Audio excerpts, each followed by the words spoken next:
بالله من الشيطان الرجيم. بسم الله الرحمن الرحيم. الحمد لله على ما أنعم وله الشكر على ما ألهم والثناء بما قدم من عموم نعم ابتدأها والصبوغ على إن أسداها وتمام منن ولاها جمع عن الإحصاء عددها ونأى عن الجزاء أمدها وتفاوت عن الإدراك أبدها وندبهم لاستزادتها بالشكر لاتصالها واستحمد إلى الخلائق بإجزالها والثنى بالندب إلى أمثالها ثم الصلاة والسلام على سيدنا ومولانا أبي القاسم محمد اللهم صل على محمد وآل محمد وآله الطيبين الطاهرين المعصومين المظلومين المنتجبين الأخيار واللعنة الدائمة على أعدائهم الأشرار. أما بعد، فقال الله تبارك وتعالى في كتابه المبين بسم الله الرحمن الرحيم: كلا إذا دكت الأرض دكا دكا وجاء ربك والملك صفا صفا وجيء يومئذ بجهنم يومئذ يتذكر الإنسان وأنى له الذكرى ويقول يا ليتني قدمت لحياتي فيومئذ لا يعذب عذابه أحد ولا يوثق وثاقه أحد. بآواز بلند صلوات پڑھ دیجیے. اللهم صل على محمد وآل محمد. اذان محترم، سورہ فجر کی مبارک آیات آپ کے سامنے مسلسل پیش ہو رہی ہیں. آج کی گفتگو اس کا آغاز ہونے جا رہا ہے. قیامت کی آمد سے، سور کے پھونکے جانے سے اب تک کی گفتگو میں انسان کے احوال بیان کیے گئے. انسان کس طریقے سے سرکشی پہ اتر آتا ہے، انسان کے لیے مال دنیا سب کچھ بن جایا کرتا ہے، خدا کو بھلا دیا کرتا ہے، سرکشی پہ اتر آتا ہے. یہ ساری باتیں کرنے کے بعد اب اللہ کہہ رہا ہے کلا، یعنی ہرگز ایسا نہیں. اذا دکت الارض دکن دکا، جب زمین ریزہ ریزہ ہو جائے گی، سرما بن جائے گی. یہ لمبی چوڑی بلڈنگز جو ہیں، بلند و بالا عمارتیں، ان کو تو چھوڑیے، بڑے بڑے پہاڑ جن کو سر کرنے کے لیے دنیا کے بڑے بڑے کوہ پیما جو پہاڑوں پہ چڑھنے کے ماہر ہوتے، وہ مہینوں بسا اوقات سفر میں رہتے ہیں، وہ سارے کے سارے پہاڑ بھی ریزہ ریزہ ہو جائیں گے. جب وہ بلند و بالا پہاڑ نہیں بچیں گے تو یہ ہماری چھوٹی موٹی بنائی ہوئی بلڈنگز ان کے سامنے کیا حیثیت رکھتی ہیں. دکت الارض دکن دکا وجاء ربک، اور تمہارے رب کا امر آئے گا. اب یہاں پہ جاء ربک ورب اور اس کے بعد جو سبجیکٹ ہے جس کو ہم لوگ فعل اور فاعل کہتے ہیں، جاء ورب ہے یعنی آئے گا، رب کا اس کا سبجیکٹ ہے، فاعل جسے ہم لوگ کہتے ہیں ورب کا. رب آئے گا. ہمارے عقیدے کے مطابق رب کا آنا غلط ہے. تھوڑا سا تفسیر ایک نقطہ بھی یہاں ملاحظہ فرما لیجیے. دوسرے جو ہیں وہ کہتے ہیں رب خود چل کے آئے گا. ان کے پاس روایتیں موجود ہیں کہ وہ ہر شب جمعہ کو آتا ہے اور اس دنیاوی آسمان تک آتا ہے اور پتہ نہیں زمین پہ بھی گھومتا ہے. کیسے آتا ہے؟ پھر مولوی صاحب نے ممبر سے اتر کے بتا دیا، جیسے میں اتر رہا ہوں وہ بھی ایسے اتر کے آتا ہے. وہ جسم والا عقیدہ. تو جاء ربک میں آ کر وہ لوگ یہ ٹرانسلیٹ کرتے ہیں کہ اللہ خود آئے گا، رب آئے گا. میں اور آپ جو عقیدہ امامیہ اثنا عشریہ رکھتے ہیں، ہم لوگ یہاں بیچ میں ایک ورڈ اس کو کہتے ہیں یہاں پر جاء امرو ربک، رب نہیں، رب کا امر آئے گا. جاء قہرو ربک، رب نہیں، رب کا قہر آئے گا، رب کا فرمان آئے گا، رب کا حکم آئے گا. یہ ہم لوگ اس لفظ کے ساتھ ٹرانسلیٹ کرتے ہیں. وجہ کیا ہے اس ٹرانسلیشن کی؟ جبکہ قرآن میں تو جاء ربک لکھا ہوا ہے. وجہ یہ ہے کہ یہ آنا اور جانا اس کے لیے ہے جو جسم رکھتا ہو. آنے اور جانے میں محدودیت ہے.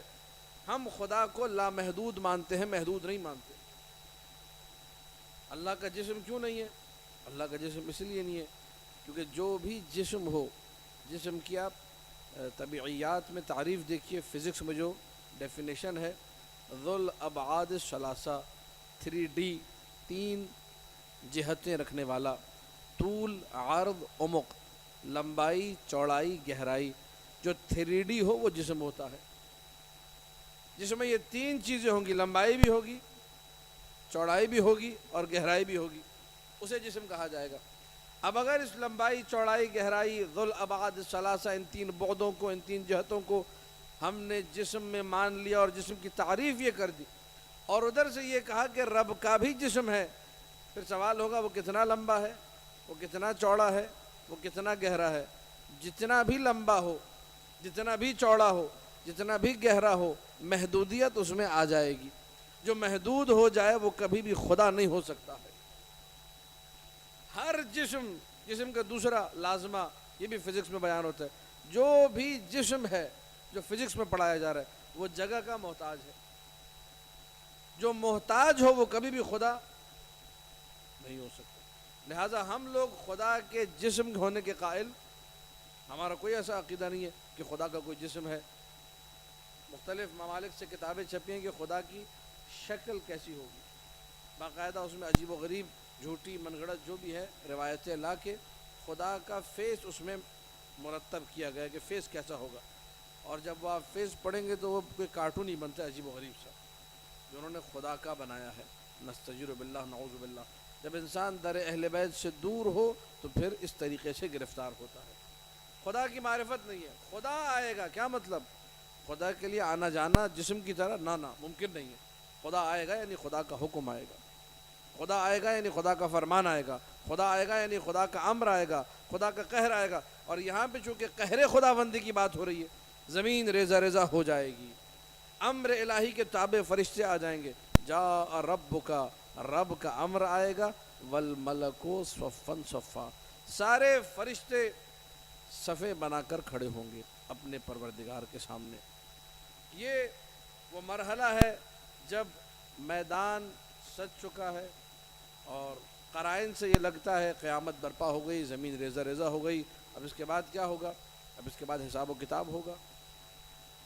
آیت یہ کہہ رہی ہے، پوری توجہ، وَجِیءَ یَوْمَئِذٍ بِجَہَنَّمَ، جہنم کو لوگوں کے سامنے لایا جائے گا۔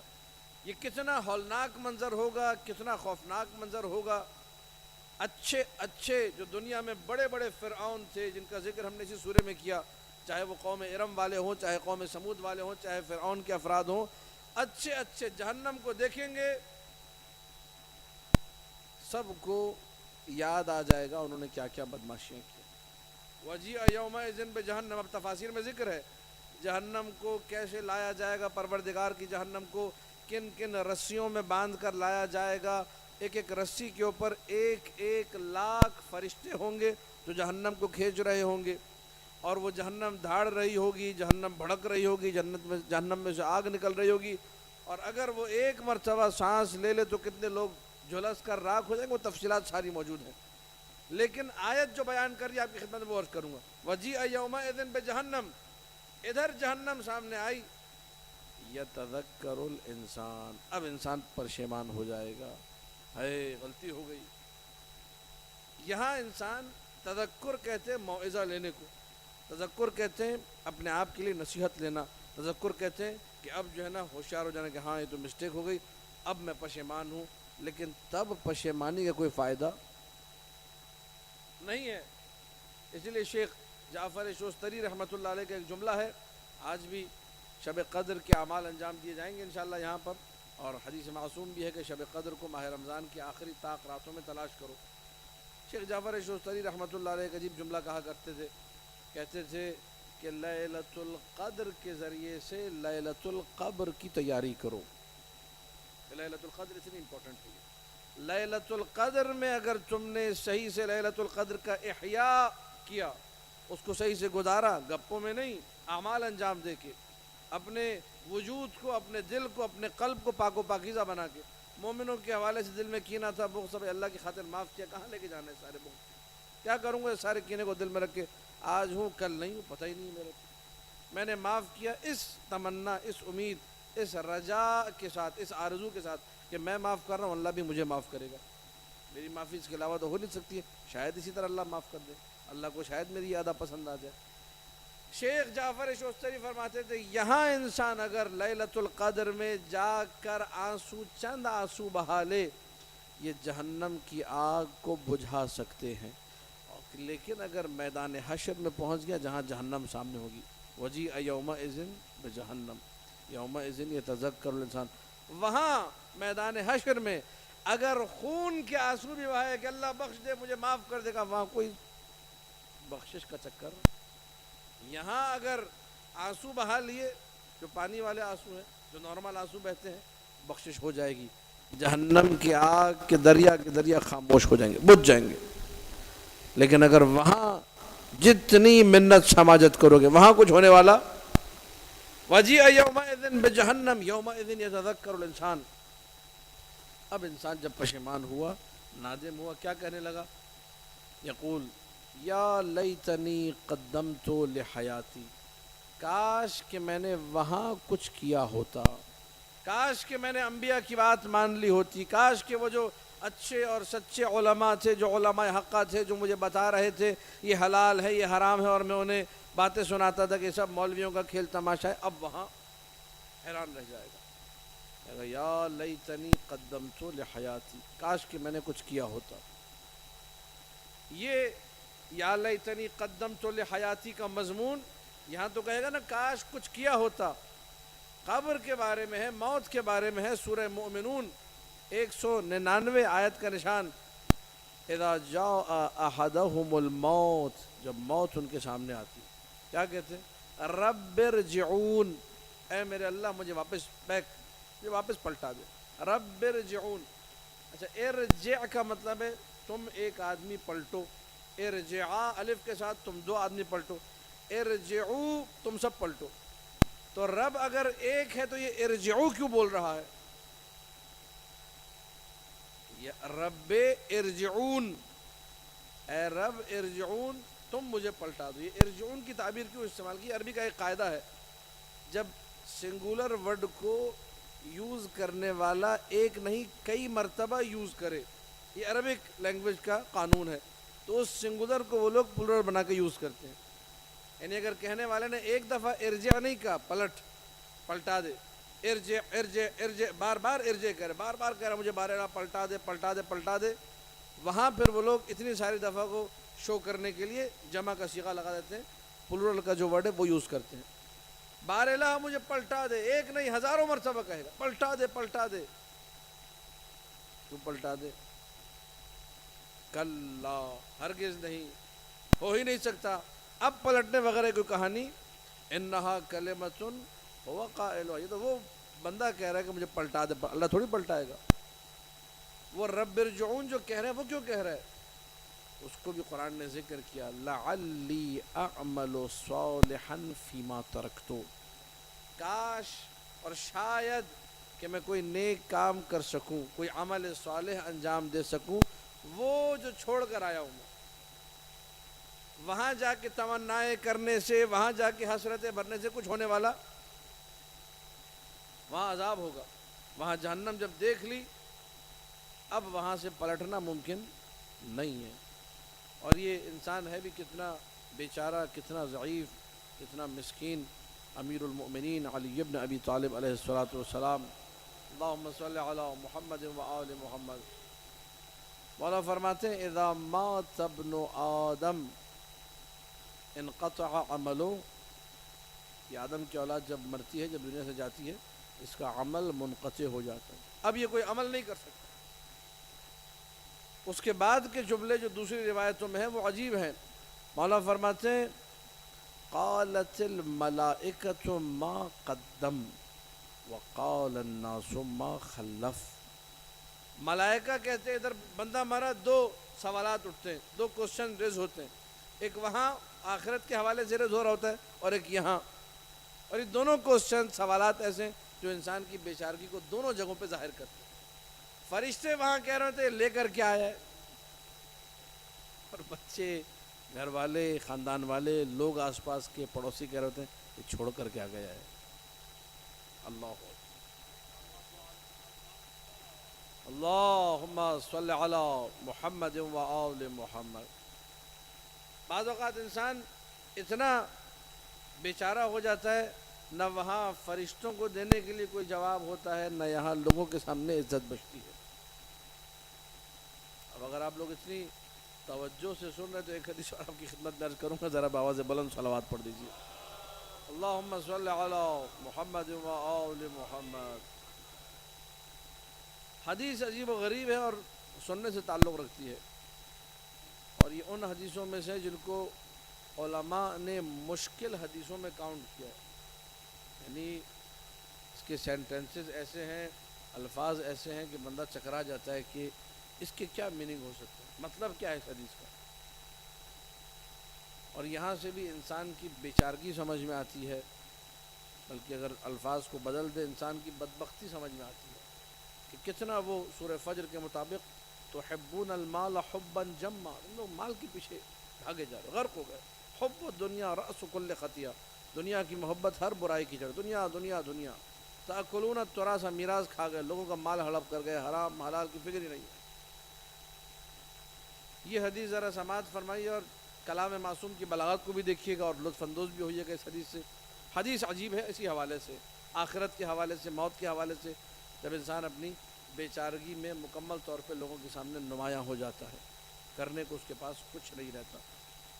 ساری زندگی جو پیسہ کمایا، اگر مرض الموت میں مبتلا ہو گیا، جتنا بڑا بھی سیٹ کیوں نہ ہو، اب وہ وصیت کرنے کا بھی ڈھنگ سے اختیار اگر مرض الموت میں چلا گیا، سوائے 1/3 کے بیچارے کی وصیت نافذ ہی نہیں ہے. پہلے کر سکتا تھا کچھ بھی، اب نہیں کر سکتا. 1,00,000 تھے تو اب صرف 33,000 میں وصیت چلے گی، باقی 66,000 میں وصیت بھی.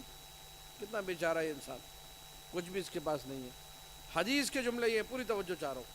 ان اللہ یکرہ البخیل فی حیاتہ الکریم عند مماتہ. پوری توجہ چاہوں گا. اللہ پسند نہیں کرتا، یکرہ کراہت سے ہے، مکروہ، مکروہ یعنی ناپسندیدہ. اللہ پسند نہیں کرتا. کسے پسند نہیں کرتا؟ البخیل فی حیاتہ، بخیل کو پسند نہیں کرتا اس کی زندگی میں، اور کریم کو پسند نہیں کرتا اس کی موت کے وقت. اب یہ وہ حدیث ہے جہاں علماء آ کر چکرا جاتے ہیں. اس کا مطلب کیا ہے اس کا؟ اللہ بخیل کو اس کی زندگی میں پسند نہیں کرتا، کریم کو اس کی موت کے وقت پسند نہیں کرتا. ایک معنی جو آپ لوگ شاید سبھی سمجھ رہے ہوں گے کہ چونکہ کنجوسی بری صفت ہے، بخل، تو اللہ کو جو ہے بخیل کی زندگی پسند نہیں ہے. اور کرم اچھی صفت ہے، کریم ہونا. تو کریم آدمی جو لوگوں کی خدمت کرتا ہے، خدمت خلق کرتا ہے، لوگوں کو نوازتا ہے، ڈونیشنز دیتا ہے، مدد کرتا ہے، کمک کرتا ہے، یہ بیچارہ دنیا سے جا رہا تھا تو اللہ کو اس کی موت پسند. یہ ایک معنی ہے یہ جو علماء نے کتابوں میں ذکر کیا. دوسرا معنی اسی حدیث کا بڑا دلچسپ ہے. ان اللہ یکرہ البخیل فی حیاتہ الکریم عند مماتہ.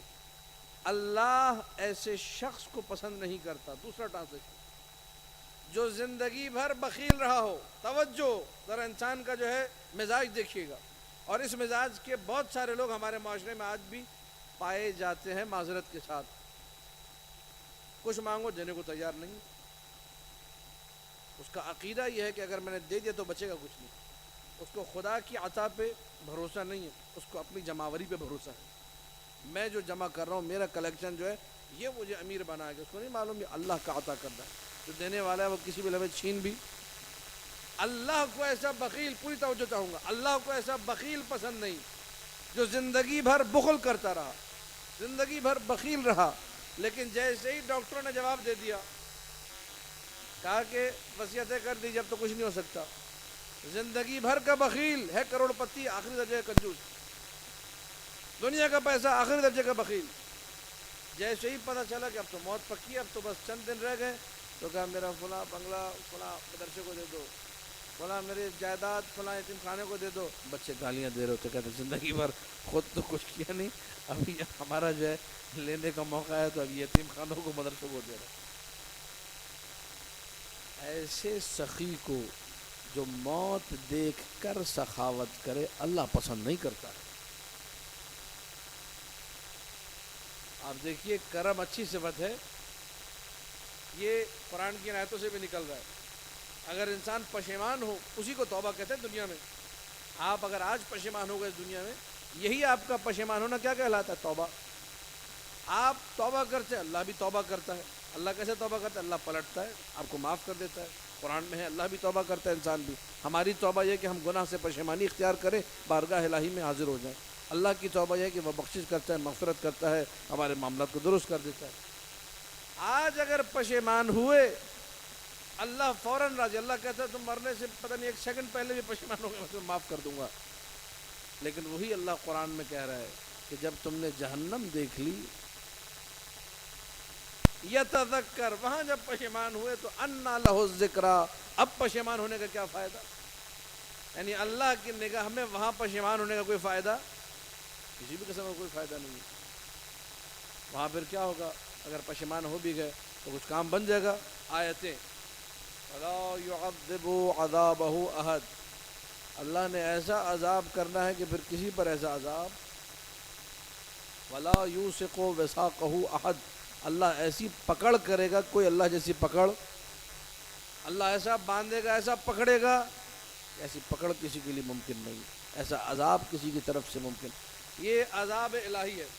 اور یہ لا يعذب عذابہ احد قیامت کے بارے میں، اس کو آپ جوڑ لیجئے سورہ فجر کی ابتدائی آیات سے، جہاں پہ رب نے ارم اور عاد اور ثمود اور فرعون کے بارے میں یہ کہا تھا فصب علیہم ربک صوت عذاب.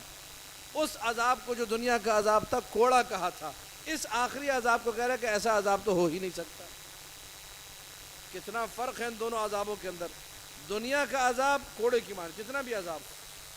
لہذا اس نقطے کو، آج کی گفتگو کو اسی نقطے پہ میں ختم کروں گا کہ دنیا میں جتنی پریشانیاں ہیں، ماہ شعبان پیچھے گزر گیا، اس کی دعاؤں میں آپ دیکھیے وہاں آپ کو مفاتی میں کہیں نہ کہیں نظر آ جائے گا. مجھے اس یاد نہیں ہے کہ کہاں پر، اس لیے بول رہا ہوں کہیں نہ کہیں نظر آ جائے گا، ہے وہیں پر. اللہم ارزقنا من الیقین ما یہون بہ علینا مصیبات الدنیا. بار اللہ ہمیں ایسا یقین عطا کر دے کہ دنیا کی مصیبتیں ہمارے لیے پانی ہو جائیں، دنیا کی مصیبتیں ہمارے لیے حل ہو جائیں. کوئی مصیبت ہی نہ رہے، بڑی سے بڑی مصیبت ہو، لیکن جب یقین اس پر ہے، یقین کامل اس پر ہے، پھر انسان پریشان، پھر اس کے لیے مصیبت. وہ خود قرآن میں کہہ رہا ہے کہ میں نے ارم کا بیڑا غرق کر دیا، میں نے سمود کو سرناش کر دیا، میں نے فرعونوں کو سرنگو کر دیا، لیکن یہ تو کوڑا تھا، اٹھا کے پٹک دیا. جبرائیل نے شہر اٹھایا، آسمان پہ لے گئے، الٹ دیا اس کو. وہ جب شہر والے نیچے گئے، یعنی آسمان پہ، زمین کے اوپر جو مرغے چیخ رہے تھے ان کی آسمان پہ ملائکہ نے آواز سنی، اتنا اوپر جبرائیل لے گئے. وہاں سے جا کے اس کو پلٹا، زمین وہ لوگ دفن ہو گئے، کہاں گئے؟ ختم ہو گئے، کوئی نام و نشان نہیں، کوئی وجود نہیں. اللہ کہتے ہیں یہ عذاب کا کوڑا ہے، شدید ترین عذاب ہمارے لیے عذاب کا کوڑا ہے. اب آپ تصور کیجئے وہ والا عذاب کیسا ہوگا جس کے بارے میں رب یہ کہہ رہا ہے کہ ایسا تو ہے ہی نہیں، ایسی تو پکڑ ہے ہی نہیں، ایسا تو عذاب ہے ہی نہیں. دنیا کی مصیبتیں، چھوٹی مصیبت بھی انسان کو زیادہ لگتی ہے جب بارگاہ الہی میں حاضر ہونے کا ڈھنگ نہ آتا. چھوٹی مصیبت بھی بڑی لگتی ہے، خدا پر توکل نہیں ہے. وہ جس کو پتہ ہے کہ اللہ ہے، اللہ دیکھ رہا ہے، اللہ انصاف دلانے والا ہے. تو میں نے جملے اپنے دوسرے یا تیسرے سیشن میں شاید ذکر کیے تھے آپ کے سامنے کہ جس کے گھر میں اب نارمل بچہ ہوا ہے، جس کے گھر میں جو ہے نا کوئی ایسی اولاد پیدا ہو گئی ہے کہ جس کی تربیت اور جس کو لے کے چلنا ہے، اس کی خدمت کرنا اس کے لیے ناممکن ہو گیا. اگر اسے یہ پتہ چل جائے کہ وہاں اللہ نے کیا ثواب رکھا ہے تو کہے گا کاش ایک کی جگہ دو ہوتے. اللہ کسی پر ظلم نہیں کر سکتا. اللہم صلی علی محمد و آل محمد. خداوند متعال کی نسبت ظلم کا کوئی تصور ہی نہیں ہے۔ کیوں ظلم کا تصور نہیں ہے؟ علماء نے علم کلام میں بیان کیا ہے۔ ظلم کون کرتا ہے؟ جو جاہل ہوتا ہے۔ ظلم کون کرتا ہے؟ جو مجبور ہوتا ہے۔ ظلم کون کرتا ہے؟ جو ضرورت مند ہوتا ہے۔ ظلم کون کرتا ہے؟ جس کا ظلم کے بغیر کام نہ چل رہا۔ ظلم کون کرتا ہے؟ جو باولا ہوتا ہے، دیوانہ ہوتا ہے۔ یہ سارے کے سارے ظلم کی اقسام ہیں، خدا میں کوئی بھی نہیں۔ کبھی کوئی باولا بچہ ہوتا ہے نیا، پڑوسی نے رنگ کرایا دیوار پہ، وہ کوئلہ پھیرتا ہوا جا رہا ہوتا ہے۔ کیوں پھیر رہا ہو؟ پاگل ہے، دیوانہ ہے، اس کی عقل کام کہ نیا نیا رنگ، اس پہ کوئلہ مارنے کی کیا ضرورت ہے؟ یہ ظلم ہے۔ کیوں ظلم کیا؟ کیونکہ عقل نہیں ہے۔ کیوں ظلم کیا؟ کیونکہ دماغ کام۔ ایک بندہ ظلم کرتا ہے، اس کو خوف ہے کہ اگر میں ظلم نہیں کروں گا میری قدرت چلی جائے گی۔ حاکم ظلم کرتا ہے، اس کو اپنی کرسی بچانی ہے۔ ظالم ظلم کرتا ہے اپنے مقاصد کے لیے، یا جاہل ہوتا ہے یا محتاج ہوتا ہے، کچھ نہ کچھ۔ اللہ عالم ہے، علیم ہے، اللہ غنی ہے، کسی کا محتاج ہے۔ ظلم کے اسباب میں سے کوئی بھی سبب نہیں پایا جاتا، لہذا پروردگار کسی پر ظلم، اگر اللہ نے کسی کو کچھ ایسا عطا کر دیا ہے جس میں اس کے ذہن میں اعتراض آ بھی رہا ہے، تو عطائے رب پر یقین رکھے، مصیبت آسان ہو جائے گی، معاملہ حل ہو جائے گا۔ انسان کو جب رب سے تعلق جوڑنا نہیں آتا، چھوٹی سے چھوٹی مصیبت پر تباہ و برباد ہو جاتا ہے، چھوٹی سے چھوٹی مصیبت پر اپنے آپ کو تنہا تصور کرنے لگتا ہے۔ نہج البلاغہ کے آخری جملے اگر آپ پڑھیں، وہاں ان مصیبتوں کے حل کے حوالے سے، بلاؤں کے حل کے حوالے سے، یہاں تک مولا کا جملہ ہے، ایک حسین جملہ، من ضیعہ الاقرب اتیح لہ الابعد، جس کو اس کے قریبی چھوڑ دے اللہ دور والوں کو اس کا ساتھی بنا دیتا ہے۔ خاندان والوں نے چھوڑ دیا، اللہ دور سے لاتا ہے۔ نبی اکرم کی سیرت میں آپ کو نظر آتا ہے، قریش والے جو نبی کے خاندان والے تھے اکثر نے چھوڑ دیا تھا۔ اکا دکا لوگ، حضرت ابو طالب جیسے لوگ، فاطمہ بنت اسد سلام اللہ علیہ جیسی خواتین جو ساتھ تھی، باقی میجورٹی خاندان کی قریش کی چھوڑ چکی تھی۔ کون آیا؟ پتہ چلا وہ فارس سے سلمان محمدی اٹھ کر آ رہے ہیں، ابو ذر آ رہے ہیں، عمار یاسر آ رہے ہیں، مقداد آ رہے ہیں، ان لوگوں نے آ کر ساتھ دیا۔ خداوند متعال کی جب عطا پر بھروسہ ہوگا، انسان کو کبھی مصیبت اللہ اگر اس پر راضی ہے تو میں بھی راضی ہوں، رضاً بقضائہ و تسلیماً، جو خدا کی طرف سے ہے خوشی ہے مجھے اس میں، مجھے پریشان نہیں ہونا۔ اسی لیے زینب کبریٰ سلام اللہ علیہ کا وہ جملہ، اللہم صلی علی محمد و آل محمد، وہ ایک مثالی جملہ ہے، ما رأیتو الا جمیلا، میں نے کچھ نہیں دیکھا سوائے حسن کے، سوائے جمال کے، سوائے خوبصورتی کے، زیبائی کے۔ یعنی جتنی آپ مصیبتوں کا تصور کر سکتے ہیں کیجئے، ساری مصیبتیں کربلا میں ٹوٹی ہوئی ہیں۔ کون سی مصیبت ہے جو نہیں ہے؟ ہر مصیبت ہے۔ ان تمام مصیبتوں کو جھیلنے کے بعد علی کی بیٹی سلام اللہ علیہ کا یہ کہنا کہ میں نے سوائے اچھے کے کچھ نہیں دیکھا، سوائے بھلے کے میں نے کچھ نہیں دیکھا، مصیبت کیا ہو گئی؟ ختم ہو کر رہ گئی ہے۔ بی بی کو صرف جمال نظر آ رہا ہے۔ یا مولا حسین کا وہ جملہ جب علی اصغر کو گود میں لیا ہوا تھا، یہ میرے موضوع سے مربوط ہے، اور جملہ سننے سے تعلق رکھتا ہے، ذرا لفظ پر توجہ چاہوں گا۔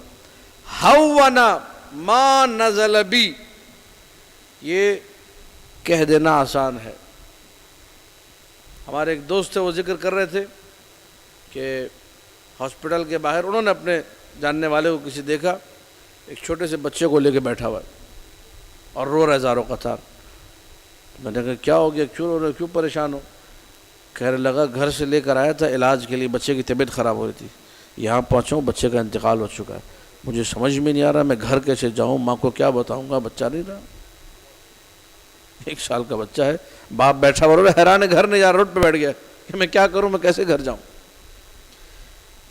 یہ کمترین ہے، کمترین، نہ کوئی لشکر سامنے ہے، نہ کوئی معاملات وہ ہیں سارے، جہاں باپ کی گود میں گلا کاٹا ہو۔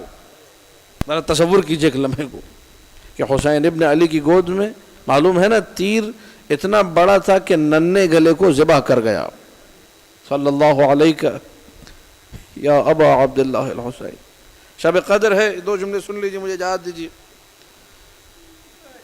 فَذَبَحَهُ مِنَ الْوَرِيدِ إِلَى الْوَرِيدِ. تیر کا کام چھیدنا ہوتا ہے، سوراخ کرنا، لیکن اتنا چھوٹا گلا تھا، گلا کٹ گیا.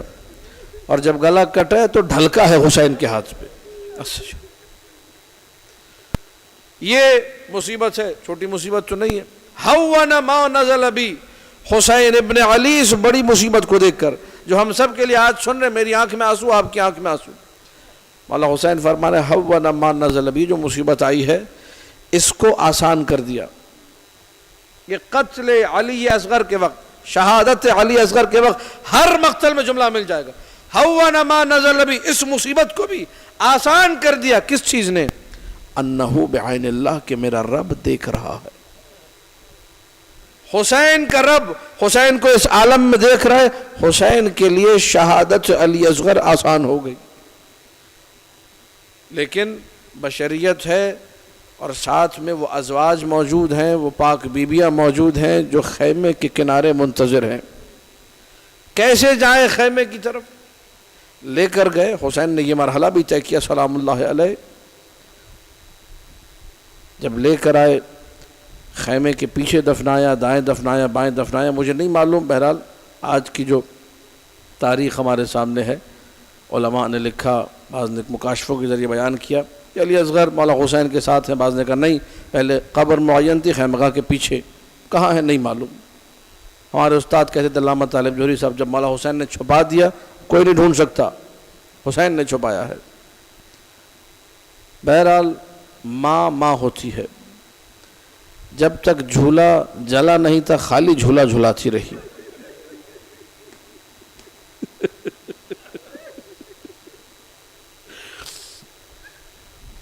نجف کے مرجع ابو الحسن اصفہانی رحمۃ اللہ علیہ کے دور میں تھے محمد حسین کمپانی، بہت بڑے مرجع تھے، شاعر بھی بہت بڑے تھے. انہوں نے ام رباب کے اس عالم کو نظم کیا شعر میں. کبھی بھی جھولا جھلاتی جاتی تھی، روتے ہوئے کہتی تھی ما رأيت أن السهام للفطام ما خلت أن السهام للفطام ولكن أرتني جهرة الأيام. ختم ہو گئی گفتگو، بس ایک جملہ. اصغر بیٹے، یہ ماں ہے جو بیٹے سے گفتگو کر رہی ہے. یہ ماں ہے جو خالی جھولے کے سامنے بیٹھے رو رہی ہے. اصغر بیٹے، جب بچوں کا دودھ چڑھایا جاتا ہے نا تو انہیں ننھے لقمے دیے جاتے ہیں، چھوٹے چھوٹے لقمے دیے جاتے ہیں، نرم غذائیں دی جاتی ہیں کہ بچوں کا دودھ چھڑایا جائے. اصغر بیٹے، میں نے سوچا بھی نہ تھا کہ تیرا دودھ ایسے چھڑایا جائے گا کہ تیر سے شعبہ ہوگا، میرے بچے کا ننھا گلا ہوگا حسین کے ہاتھوں پہ. الا لعنت اللہ علی القوم الظالمین سيعلم الذين ظلموا آل محمد أي منقلب ينقلبون. مار اللہ، آج کی شب طاق میں ماہ رمضان کی جو طاقراتوں میں سے ایک رات ہے، ہم سب کی مغفرت فرما. جو واسطہ محمد و آل محمد کا، ہم سب کی آخرت عاقبت اچھی فرما، ہم سب کو انسان کا بچہ بنا. جو واسطہ محمد و آل محمد کا، ہم سب کے گناہوں کی مغفرت فرما، ہم سب کو اپنے اعمال کی طرف متوجہ ہونے کی توفیق عطا فرما.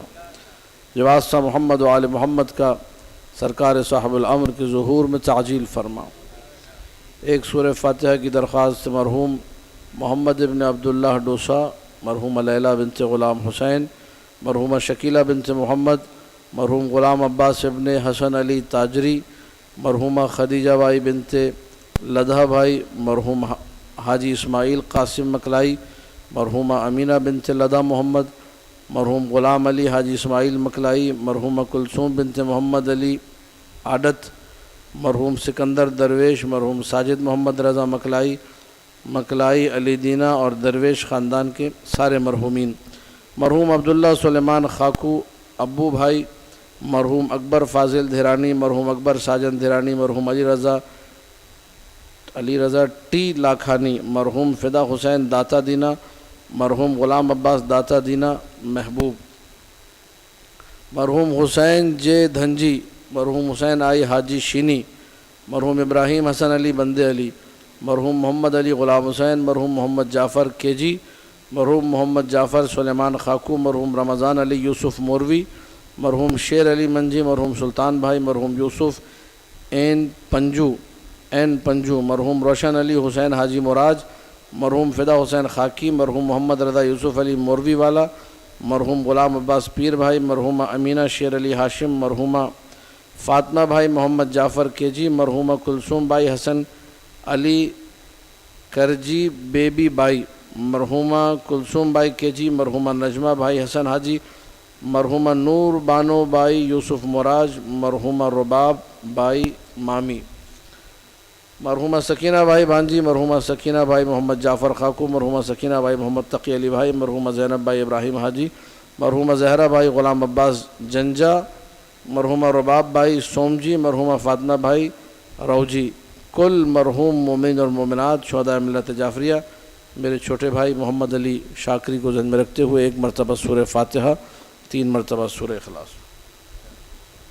بسم اللہ الرحمن الرحیم، الحمدللہ رب العالمین الرحمن الرحیم مالک یوم الدین، ایاک نعبد و ایاک نستعین، اہدنا الصراط المستقیم صراط الذین انعمت علیہم غیر المغضوب علیہم ولا الضالین۔ بسم اللہ الرحمن الرحیم، قل هو اللہ احد اللہ الصمد لم یلد ولم یولد ولم یکن له کفوا احد۔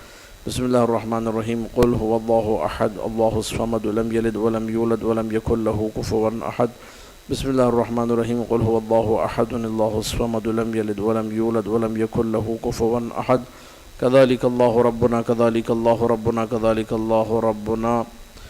اللہم اغفر للمؤمنین والمؤمنات والمسلمین والمسلمات الاحیاء منہم والاموات، تابع بیننا وبینہم بالخیرات، انک مجیب الدعوات، انک علی کل شیء قدیر۔ صلوات۔